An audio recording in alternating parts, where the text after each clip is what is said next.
One last announcement that I want to make that is not a sermon. I want to tell you, I'm not preaching today, okay? So I don't want you to hear this as a sermon, but I need to say it because I'm not preaching today. In light of what has happened this week, with 17 young men and women, as well as adults, being mowed down, and there are families, faithful families, that are this morning wondering where God is in all the midst. We as a community of faith, the people of Christ, the people of the resurrected Christ, we need to respond. And for many of us, that means that we are driven to our knees to pray. And so if you haven't prayed for these families yet, then I want to encourage you to do so. That's what we do as an act of faith. We pray for the families that are hurting. We also pray for the family and the young man who perpetrated this act of violence.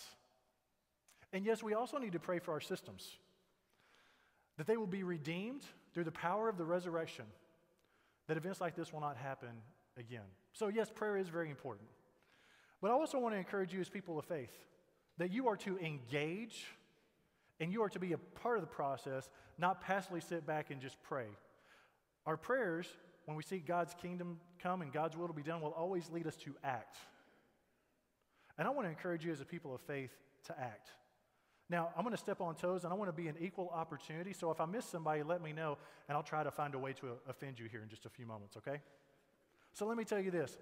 If the NRA is a sacred cow in your life that no one should ever talk about, or if you know more about what Sean Hannity says about life than what Jesus says about life, or if you really believe that Hillary Clinton should have been president and Donald Trump shouldn't, and you're a Democrat through and through and you listen to MSNBC and all these other types, wherever you are on the spectrum, can I tell you that your faith in Jesus Christ should be what leads you and shapes your worldview, not cable news, not favorite radio stations, and not organizations about rights.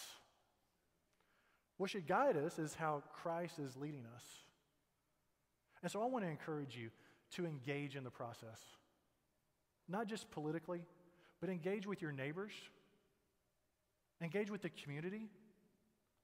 When people are engaging, especially people of Christ, are engaging with the community, it creates a safety net so that people don't fall through the cracks.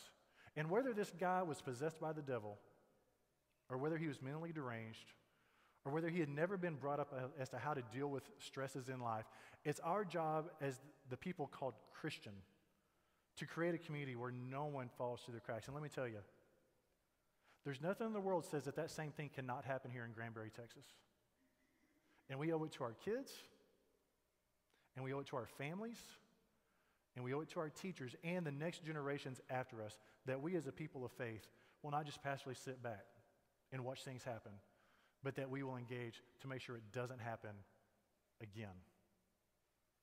Now, I'm not preaching, but I want you to keep that in mind because we gather here to worship this morning, but we worship with a purpose.